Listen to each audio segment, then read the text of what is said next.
Pour l'exercice 55, on nous dit, on considère dans un repère orthonormal OIJ direct les points I de coordonnées 1, 0 et M de coordonnées cosinus de x, sinus de x, où x est un réel appartenant à moins pi sur 2, intervalle ouvert.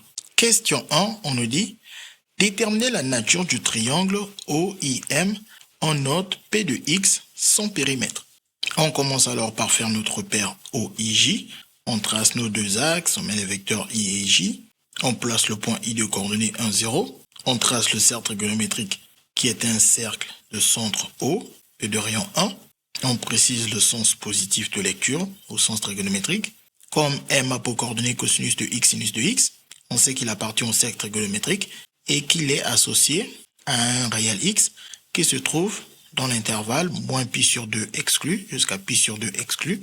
D'après cette information, car x est un réel appartenant à cet intervalle, on obtient alors un triangle OIM qui ressemble à celui-ci.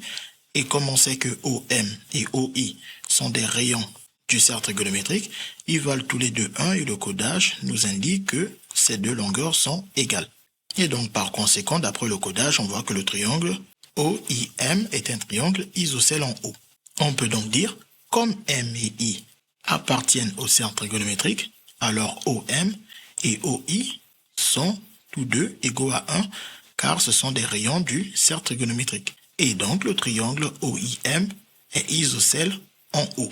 Ensuite, pour la question 2, on nous dit, montrer que P de x est égal à 2 plus racine de 2 facteur de 1 moins cosinus de x. On sait que le périmètre d'un triangle est égal à la somme des longueurs de ses côtés. Donc, P de x va être égal à la somme des côtés du triangle OIM en sommant ses longueurs de côté. On sait que OI plus OM est égal à 1, comme on l'avait déjà précisé ici. Et pour trouver IM, comme on est dans un repère orthonormal ou orthonormé, on peut alors utiliser la formule qui nous dit que la distance entre A et B, c'est xb moins xa au carré plus yb moins ya au carré sous une racine carrée. Appliqué à la distance IM, ça donne xm moins xi au carré plus ym moins yi au carré, le tout sous une racine carrée. On n'a plus qu'à remplacer ces valeurs. Xm, c'est cosinus de x. Xi, c'est l'abscisse du point I, c'est-à-dire 1. Donc on a moins 1 ici, avec les parenthèses et le carré, que l'on rajoute.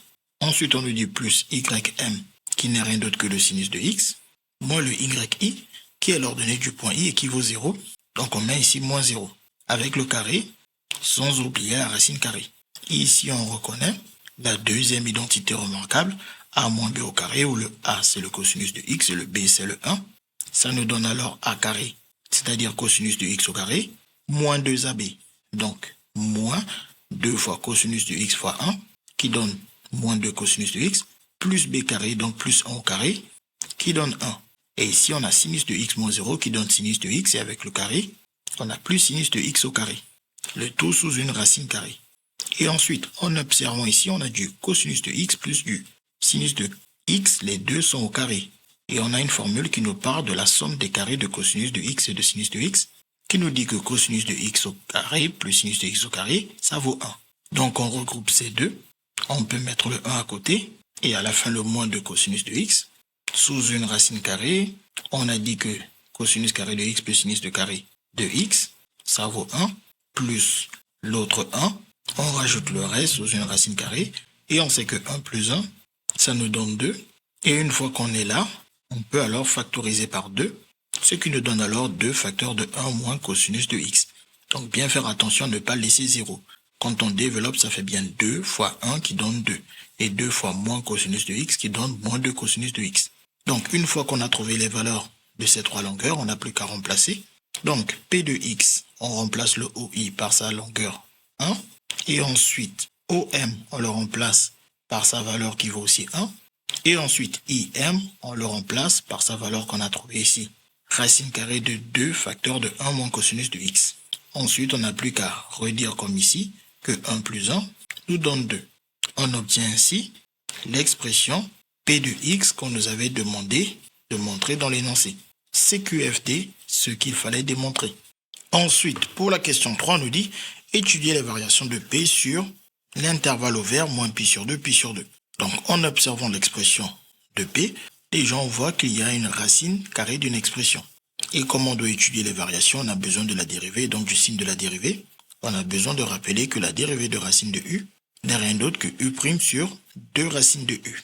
On la retrouve facilement à l'aide de la dérivée de racine de x qui est 1 sur 2 racines de x, où tous les x sont remplacés par des u, et on rajoute juste à la fin fois u' pour obtenir u' sur 2 racines de u. Donc, comme on aura racine de u au dénominateur, il faut que racine de u ne soit pas égale à 0. C'est-à-dire que u ne doit pas être égal à 0, car pour que racine de u soit égale à 0, il faut que u soit égal à 0. Donc, c'est-à-dire que l'expression ici ne doit pas être égale à 0.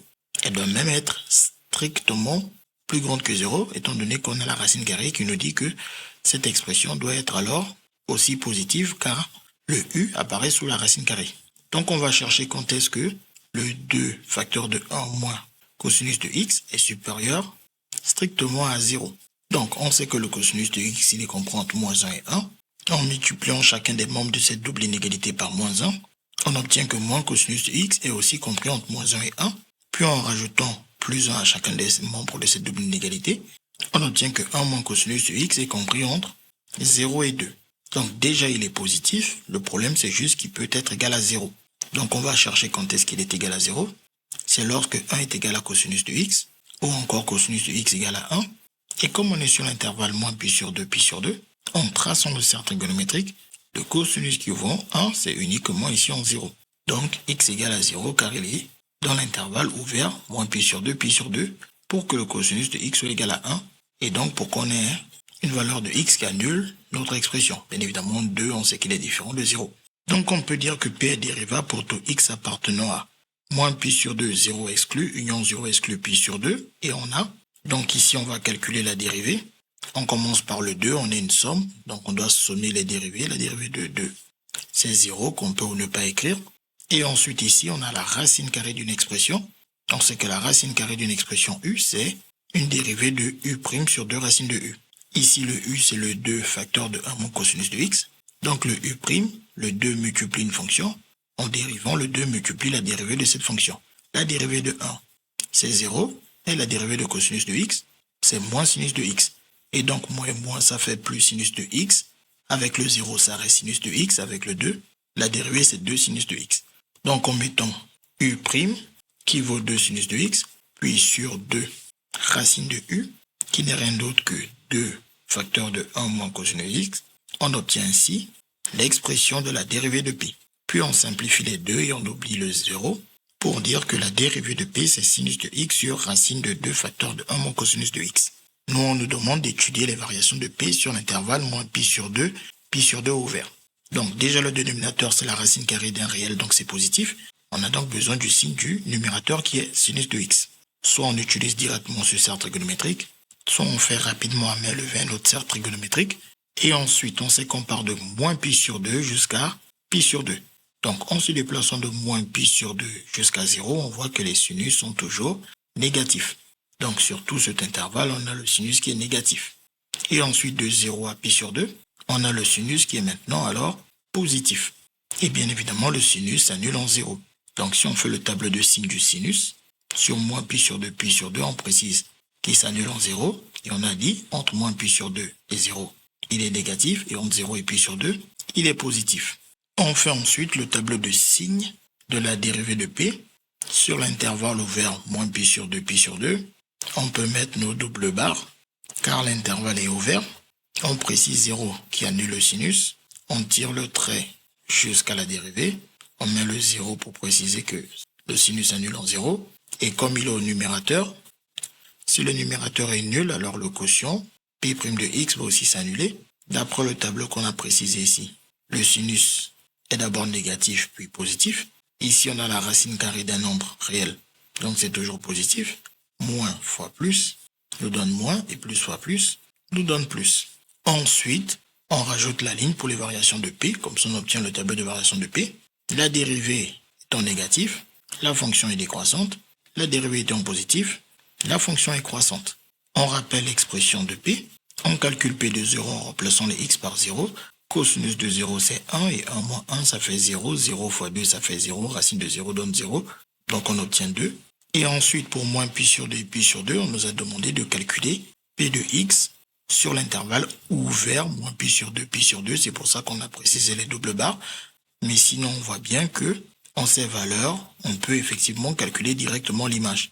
Mais c'est pas grave, à défaut de pouvoir directement calculer l'image, on peut dire qu'on va quand même calculer la limite, qui s'obtient donc en remplaçant cosinus de, donc cosinus de x, le x par moins pi sur 2, et cosinus de moins pi sur 2, il est là, on voit que ça nous donne un cosinus qui vaut alors 0. Et donc, comme on a 0 ici, il ne nous reste plus que 1 moins 0, c'est-à-dire 1 fois 2, 2, avec la racine carrée. Ça nous donne 2 plus racine carrée de 2. On fait exactement la même chose pour x qui est envers pi sur 2. Le cosinus de pi sur 2, c'est aussi 0, car c'est l'abscisse du point. Et donc, on obtient par le même calcul 2 plus racine de 2. On met alors dans notre tableau 2 plus racine de 2. Ensuite, pour la question 4, on nous dit on déduire la valeur exacte du périmètre maximal du triangle OIM. Donc, on sait que le périmètre c'est P. Et donc, on cherche quand est-ce qu'il est maximal. Il devrait être maximal en moins pi sur 2 et en pi sur 2. Et donc, sa valeur maximale serait de 2 plus racine de 2. Sauf que comme l'intervalle est ouvert, on ne peut donc pas prendre ces deux réponses et on dirait qu'il n'y a donc pas de valeur maximale du périmètre. Donc, on aurait pu dire P est maximal sur l'intervalle fermé moins pi sur 2, en moins pi sur 2 et en pi sur 2, et son maximum c'est 2 plus racine de 2. Ou même encore mieux, P atteint un maximum sur cet intervalle fermé, mais pas sur l'intervalle ouvert. Enfin, la dernière question nous dit déterminer le nombre de solutions de l'équation P de x égale à 3 sur ce même intervalle. Ensuite, interpréter géométriquement le résultat obtenu. Donc pour cela, on revient sur notre tableau de variation et on cherche quand est-ce que P passe par la valeur 3. Ici, le racine de 2. On sait qu'il vaut à peu près 1, 42, 41, 42. Donc le 2 plus racine de 3, c'est à peu près du 3, 41, 42. Ce qui veut donc dire que ces deux valeurs sont plus grandes que 3. Et comme 2 est plus petit que 3, on passe par 3 une fois ici, puis une deuxième fois par ici.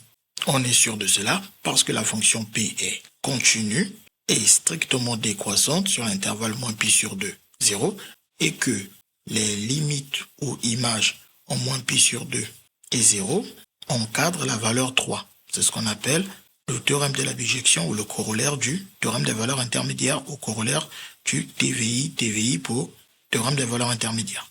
Ce qui nous permet alors de dire que l'équation P de x égale à 3 admet exactement deux solutions sur l'intervalle ouvert moins pi sur 2, pi sur 2. On nous dit interpréter géométriquement le résultat obtenu. Donc, en revenant à la définition de notre périmètre qui est OI plus OM plus IM, on sait que OI c'est 1, OM c'est 1, et que P de x c'est 3. Dans le cadre de cette équation, on a alors 1 plus 1 qui vaut 2, et 2 va de l'autre côté, ça fait 3, moins 2. Ça nous donne alors IM qui vaut 1, comme OI et OM. Les trois côtés du triangle ont donc la même longueur, OM, et donc, lorsque P de x égale à 3, le triangle OIM est un triangle équilatéral. Et donc, par conséquent, le fait qu'il y ait deux solutions nous dit tout simplement qu'il existe deux points M tels que le triangle OIM est un triangle équilatéral. Donc, on peut dire ça, deux solutions impliquent deux points pour M, où OIM est un triangle équilatéral. Et en revenant même à notre figure du début, on sait que si le triangle est équilatéral, ça veut donc dire que ces angles valent tous les trois 60 degrés. Mais comme on est en radian, les angles de 60 degrés correspondent à pi sur 3. Et donc, l'angle ici serait pi sur 3. Pour que l'angle soit pi sur 3, il faut que le point M soit situé lui-même donc au niveau de l'angle associé à pi sur 3. C'est-à-dire que x doit valoir pi sur 3 pour que le triangle soit équilatéral. Et par symétrie, le triangle qui permet encore à M d'avoir une position pour que le triangle soit équilatéral est tout simplement lorsque le point M se trouve ici, à savoir pour x égale à moins pi sur 3. Donc, ce résultat de triangle équilatéral, c'est pour x égale à moins pi sur 3 ou x égale à pi sur 3. CQFD, ce qu'il fallait découvrir.